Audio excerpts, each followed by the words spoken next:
അന്തരീക്ഷം എന്ന നേർത്ത പാളിയാണ് ഭൂമിയെ ആവരണം ചെയ്തിരിക്കുന്നത്.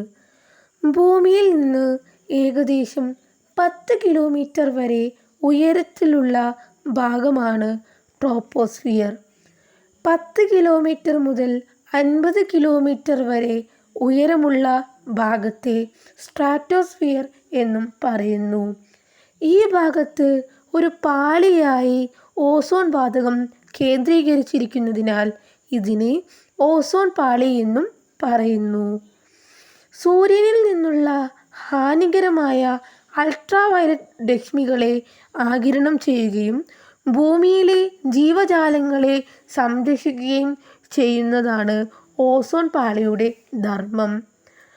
സൂര്യനിൽ നിന്നുള്ള അൾട്രാവയലറ്റ് കിരണങ്ങൾ സാധാരണ ഓക്സിജൻ തന്മാത്രകളെ വിഘടിപ്പിക്കുന്നു. അങ്ങനെ ഏക ആറ്റോമിക ഓക്സിജൻ തന്മാത്രകൾ രൂപപ്പെടുന്നു. ഏക ആറ്റോമിക ഓക്സിജൻ തന്മാത്രകൾ സാധാരണ ഓക്സിജൻ തന്മാത്രകളോട് ചേർന്ന് 3 ആറ്റമുള്ള ഓസോൺ വാതകം രൂപം കൊള്ളുന്നു. ഈ പ്രക്രിയയെ ഓസോണീകരണം എന്ന് പറയുന്നു.